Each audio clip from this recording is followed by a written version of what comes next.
Pour ne rater aucune de nos vidéos, n'oubliez pas de vous abonner et d'activer la cloche. Bonjour à toutes et à tous et bienvenue sur le Média. Nous sommes le lundi 10 juillet 2023. Dans 2 jours, puisque l'examen a été repoussé d'une semaine, l'Arcom se prononcera enfin sur notre dossier de conventionnement, ce qui marque une étape déterminante pour que le Média puisse passer d'une chaîne YouTube à une chaîne véritablement télévisée. Nous sommes donc dans la dernière ligne droite et nous avons plus que jamais besoin de vous. Vous êtes plus de 50 000 déjà à avoir signé notre pétition sur notre site. Continuez. Dans cette nouvelle vidéo, qui est votre flash d'infos quotidien, nous allons passer en revue plusieurs actualités. Les annonces d'Elisabeth Borne hier dans Le Parisien pour tenter de retourner le rapport de force en faveur du gouvernement, la manifestation du comité Adama Traoré interdite ce samedi, mais qui a quand même eu lieu à Paris le même jour. Mais avant ça, je vous propose mon édito qui revient sur la haine anti-Macron qui enfle partout au point de devenir mainstream.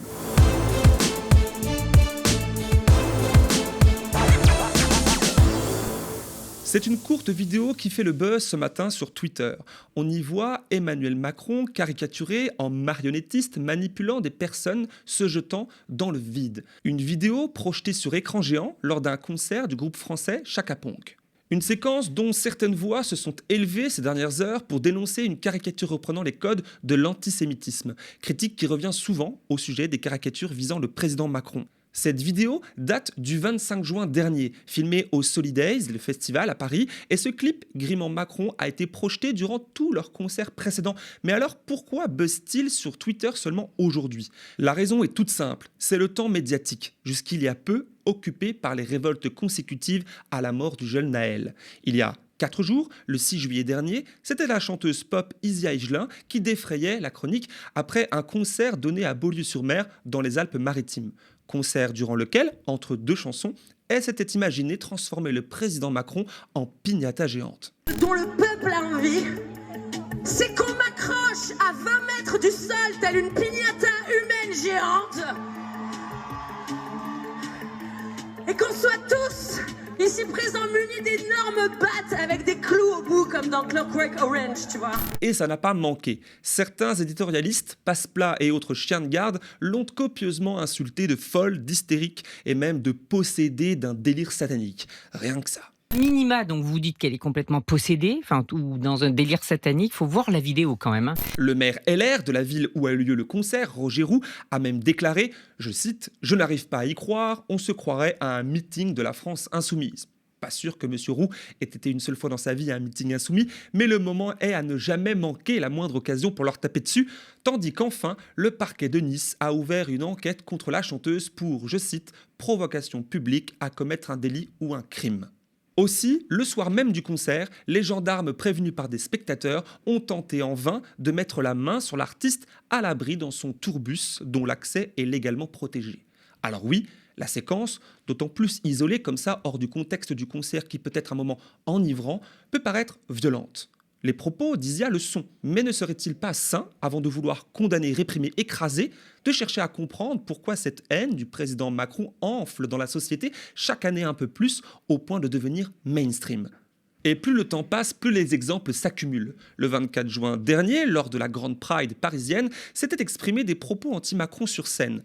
Et même que la foule s'était enjaillée sur un son techno signé Magès, reprenant une séquence désormais culte d'une gilet jaune en colère contre le président. J'y étais, regardez.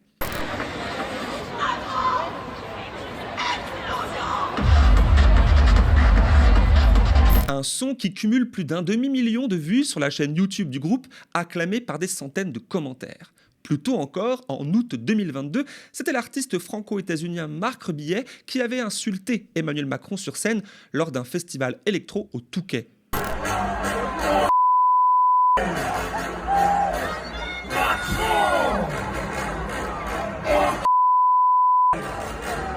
Tout le monde a besoin d'être remis à sa place de temps en temps, avait-il déclaré avant de recommencer lors d'un nouveau concert quelques jours plus tard. Enfin, et c'était aussi dans le cadre d'un concert organisé là sous la Tour Eiffel le 22 juin dernier, la foule s'était mise à huer le nom du président, prononcé là par la première ministre de la Barbade, avant de scander « Macron démission ».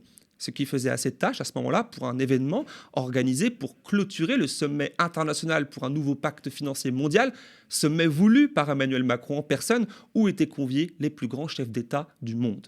Thanks to President Macron for this global financing pact.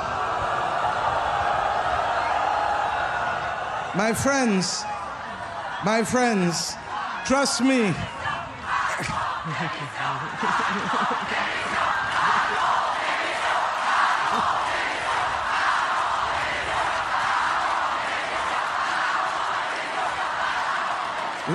I want you to know that the one person in the G7 who has stood up for the planet has been President Macron. So whether we like it or not, that's our reality. Et la liste des événements de ce type est longue, très longue, un peu comme le sentiment de ces 6 années passées sous le règne de celui qui pense que le pays regrette son roi, et des 4 années qu'il nous reste à tirer en sa compagnie politique qui se fait de plus en plus menaçante pour nos libertés individuelles, collectives et même pour notre intégrité physique, tant sa police est toujours plus en roue libre. Mais ça, c'est une autre histoire. Quoique... Je vous parlais de libertés individuelles et collectives. C'est Thierry Breton, le commissaire européen, qui nous offre là la parfaite illustration avec une annonce ce matin sur France Info. À partir du 25 août, donc la loi européenne va s'appliquer à ces plateformes, c'est-à-dire que lorsqu'il y aura des contenus haineux, des contenus qui appellent par exemple à la révolte, qui appellent également à tuer, parce qu'on l'a vu aussi, des individus. Ou à brûler des voitures. Ou à brûler des voitures. Elles auront l'obligation dans l'instant de les effacer. Si elles ne le font pas, elles seront immédiatement sanctionnées. On a des équipes qui vont intervenir immédiatement.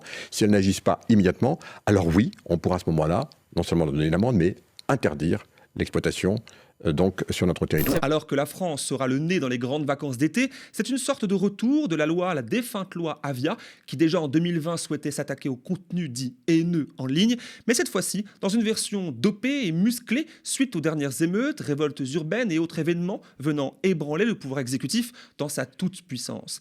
Et puisque la dernière fois ça n'avait pas fonctionné, le texte s'étant heurté au Conseil constitutionnel, c'est par la législation européenne que son retour tente de s'opérer et ainsi de s'imposer dans la législation française. Cela entre évidemment en écho avec les déclarations pour le moins perturbantes du président Macron le 4 juillet dernier, qui évoquait l'idée, depuis confirmée par Véran puis Borne, de bloquer les réseaux sociaux en cas de crise.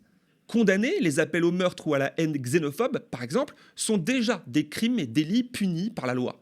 Pousser la chose alors jusqu'à déléguer aux plateformes essentiellement états-uniennes le soin d'agir en amont de toute action judiciaire en supprimant des contenus revient à donner à Twitter, TikTok ou encore Facebook un rôle lourd de conséquences et pose nombre de questions dont les premières réponses donnent à voir une démocratie libérale française qui s'effrite, ressemblant toujours plus à ce qui se fait en Turquie ou en Chine.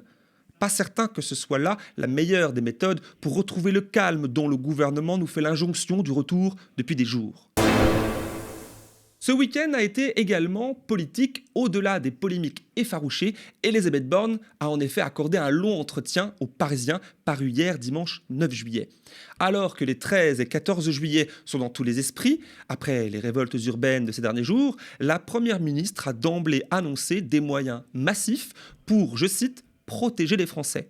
Tandis que les 100 jours pour apaiser arrivent à leur fin cette semaine, avec pour point d'orgue le fameux 14 juillet, il faut dire que le compte n'y est pas vraiment. Même si la Première ministre se refuse de l'admettre, le pays paraît plus divisé et les tensions plus électriques que jamais. La Première ministre apparaissait de son côté grandement fragilisée et des rumeurs de remaniement couraient ça et là. Dans les colonnes du Parisien ce dimanche, Parisien détenu par Bernard Arnault, la chef du gouvernement a donc pu soigner sa com et tenter de renverser le rapport de force à coups de chiffres et d'éléments de langage. Les émeutes et révoltes urbaines ont donc été le premier sujet abordé et la question des sanctions aux familles d'émeutiers a pu être rapidement mise sur la table. Elisabeth Borne a donc pu annoncer d'entrée de jeu des sanctions financières aux familles, je cite, dès la première connerie, avec la création d'une amende spécifique. Une petite phrase qui a tourné, vous l'avez vu, et qui a fait scandale dans l'opposition de gauche. Évidemment, au lieu d'avoir un regard critique sur la politique de la ville du gouvernement, elle la défend, la Première ministre préfère s'en prendre, une fois n'est pas coutume, à la France insoumise. C'est plus pratique que d'admettre que la réforme de retraite fut un échec à tous les niveaux. Et ce n'est pas moi qui le dis, c'est le corps. Non, elle la défend, cette réforme, pour imposer l'idée de sa réussite et de la réussite des fameux 100 jours pour relancer le pays. On verra également si le projet de loi plein emploi continuera d'apaiser et de relancer le pays. Ceci dit, les vacances d'été ne nous mettent pas à l'abri d'une petite section extraordinaire au Parlement dont le but de faire passer son projet de loi de casse sociale en douce pendant que tous les regards seront tournés ailleurs. À la question du remaniement, de sa place à Matignon ou encore de la légitimité de Marlène Schiappa, mise en cause dans l'énorme affaire du fonds Marianne, à rester au gouvernement, Elisabeth Borne botte en touche. Elle ne fait pas de commentaires, dit-elle. Pour finir, revenons sur le week-end de lutte où au moins 2000 personnes se sont rassemblées ce samedi à Paris pour les 7 ans de la mort d'Adama Traoré. Malgré l'interdiction de la préfecture de police de la marche initialement prévue dans le Val d'Oise, à Persan et à Beaumont-sur-Oise, Assa Traoré, figure du combat contre les violences policières, n'a pas souhaité en rester là et a donc appelé à un rassemblement place de la République à Paris pour y dénoncer les violences et la discrimination dont sont victimes les quartiers populaires, mais aussi, ici, la censure du droit de manifester. Nos journalistes, Rémi Kenzo Pages et Andrei Manivit, étaient présents et ont pu recueillir ces propos. On écoute. On veut cacher nos morts. Nos morts ne peuvent même pas exister en étant morts. On veut cacher les violences policières. On veut cacher le déni de justice. On veut cacher le silence de l'État français face à nos morts. On veut surtout ne pas montrer une marche aujourd'hui où il y a tout le monde, où il y a les quartiers, où il y a les centres-villes. Peu importe d'où tu viennes, peu importe ton appartenance religieuse, peu importe ton appartenance sexuelle ou pas. C'est ça qu'ils ne voulaient pas montrer. Une marche citoyenne organisée dans le calme, comme chaque année, soutenue par de nombreux députés NUPES, essentiellement LFI et ELV, ainsi que par plus d'une centaine d'organisations, dont la LDH, Attac, Greenpeace, la CGT, Amnesty, etc., pour ne citer que. Des sommations policières pour évacuer la place ont vite été prononcées. Un cortège rapide, car non autorisé, s'est élancé sur le boulevard Magenta, sans bien aller loin, pour, je cite Assa Traoré ici, avoir le dernier mot, avant d'appeler eux-mêmes à la dispersion. L'image qui a marqué cet événement est celle de l'arrestation plus que musclée de Youssoufou Traoré, avec les mêmes méthodes qui ont ôté la vie de son frère Adama en 2016. Une vidéo, filmée par le street reporter Amar Teawali, montre la violence disproportionnée des agents de la Bravem, notamment contre cette jeune femme, jetée gratuitement au sol, et contre des journalistes, par exemple Clément Lano, dont un policier se saisit de son appareil photo pour le projeter au sol.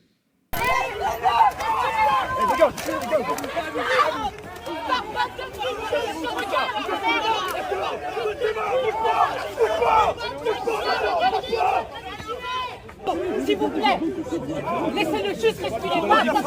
Il a frappé un collègue, il a interpellé pour ça. Il n'y a pas de problème. Il n'a pas discuté. C'est pas la même, c'est pas ce que tu dis. Reculez. Pas à toi. Moi, je ne bouge pas. Tu crois que tu fais peur à qui? Qu'est-ce qu'il y a? Oui, qu'est-ce qu'il y a? Je te demande de pas être à toi. Reculez là. Qu'est-ce qu'il y a?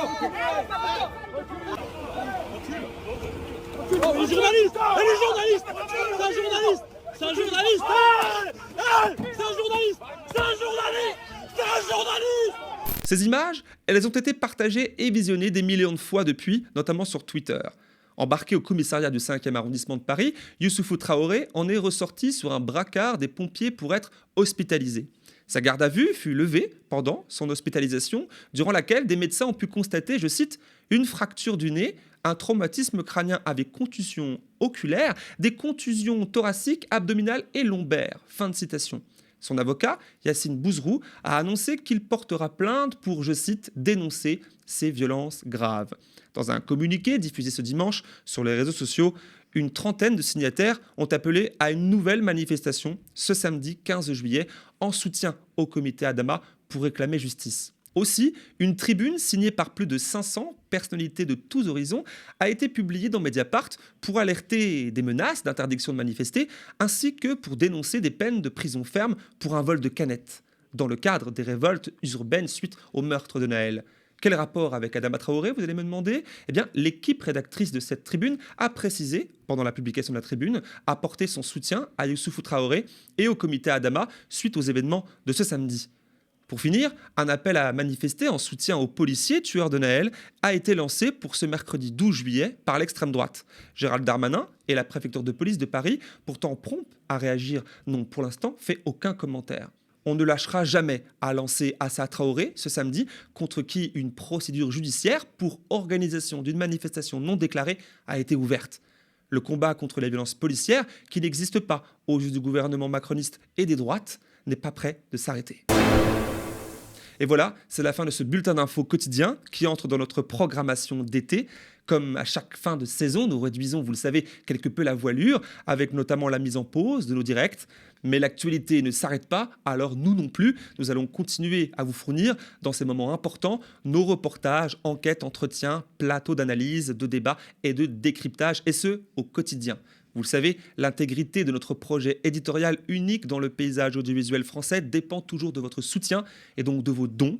Si nous voulons survivre à l'été et être prêts pour la saison 7, le grand virage de la saison 7 du média, il nous faut mobiliser au moins 100 000 euros de dons.